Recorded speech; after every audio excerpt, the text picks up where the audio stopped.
காங்கிரஸ் கட்சிக்கு இந்துக்கள் மீதான எதிர்ப்பு என்பது நேற்று இன்று உருவானதல்ல. சுமார் 70 ஆண்டுகளுக்கு முன்பு சோமநாதர் கோவில் புனரமைக்கப்பட்ட போது நேருவும் காந்தியும் அதை கடுமையாக எதிர்த்தனர் என்பது பலருக்கும் ஆச்சரியமான ஒன்றாக இருக்கும். இது 1951ஆம் ஆண்டு நடந்த நிகழ்வு. முகமது கஜினியால் இடிக்கப்பட்ட சோமநாதர் கோவில் மீண்டும் கட்டப்பட்ட போது அன்றைய பிரதமர் ஜவஹர்லால் நேரு அதன் திறப்பு விழாவில் கலந்து கொள்ள மறுத்துவிட்டார். ஜுனாகத் சமஸ்தானம் இந்தியாவுடன் இணைக்கப்பட்ட பிறகு சோமநாதர் கோவிலை மீண்டும் கட்ட சர்தார் பட்டேல் உறுதி பூண்டார். இருப்பினும் இன்றைய காங்கிரஸ் உரிமை கோரும் அதே மதச்சார்பின்மையை காரணம் காட்டி கோவில் மறுசீரமைப்புக்கு அரசு நிதியை பயன்படுத்தக்கூடாது என்று மகாத்மா காந்தி அறிவுறுத்தினார். இதன் காரணமாக பொதுமக்களின் பங்களிப்புடன் கோவிலை கட்ட சர்தார் பட்டேல் சோமநாதர் அறக்கட்டளையை நிறுவினார். சர்தார் பட்டேலின் மறைவிற்கு பிறகு அன்றைய மத்திய அமைச்சர் KM முன்ஷி இந்த பொறுப்பை ஏற்றுக்கொண்டார். 22 ஏப்ரல் 1951 அன்று பிரதமர் நேரு கோவில் மறுசீரமைப்பை பல சந்தர்ப்பங்களில் கடுமையாக எதிர்த்தார்.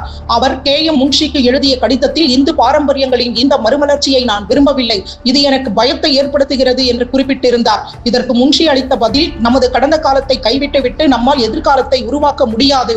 எதிர்ப்புகளையும் மீறி மே 11, 1951 அன்று கோவில் திறப்பு விழா அறிவிக்கப்பட்டது. முன்ஷி அன்றைய குடியரசுத் தலைவர் ராஜேந்திர பிரசாத்தை விழாவிற்கு அழைத்தார். இதனால் நேரு மிகுந்த அதிருப்தி அடைந்தார். குடியரசுத் தலைவரின் வருகை மதத்திற்கு முக்கியத்துவம் அளிப்பதாக கருதப்படும் என்று அவர் அஞ்சினார். குடியரசுத் தலைவருக்கு நேரு எழுதிய கடிதத்தில் உங்கள் பங்கேற்பு நமது மதச்சார்பற்ற பிம்பத்தை பாதிக்கும் என்று எச்சரித்தார். இதற்காக அந்த நிகழ்வை அதிகாரப்பூர்வ அரசு பட்டியலில் இருந்து நேரு நீக்கியதுடன் ஒரு அரசிதழ் அறிவிப்பையும் வெளியிட்டார். அன்றைய குஜராத் முதல்வர் UN தேப்பருக்கு நேரு சில கடுமையான உத்தரவுகளை பிறப்பித்தார். ராஜேந்திர பிரசாத்தின் வருகைக்கு பிரம்மாண்ட ஏற்பாடுகள் செய்யக்கூடாது, அரசு பணத்தை செலவிடக்கூடாது, இந்த நிகழ்வை ஒளிபரப்பக்கூடாது, மேலும் வெளிநாடுகளில் உள்ள இந்திய தூதர்களுக்கு சோமநாதர் விழாவிற்கும் இந்திய அரசிற்கும் எந்த தொடர்பும் இல்லை, இது ஒரு தனிப்பட்ட விஷயம் என்று சுற்றறிக்கை அனுப்பினார். நேரு அரசு விதித்த கட்டுப்பாடுகளை பொருட்படுத்தாமல் குடியரசுத் தலைவர் ராஜேந்திர பிரசாத் ஒரு சாமானிய குடிமகனாக சோமநாதர் கோவிலுக்கு சென்றார். அவர் கோவிலை திறந்து வைத்தது மட்டுமின்றி ஜோதிர்லிங்கத்தின் பிராண பிரதிஷ்டை சடங்கையும் முன்னின்று நடத்தினார். கேள்வி சோமநாதர் கோவிலை பற்றியது மட்டும் அல்ல, அது ஒரு மனநிலையை பற்றியது. நேருவின் மதச்சார்பின்மை என்பது இந்துக்களுக்கு ஆதரவானதாக இருக்கவில்லை.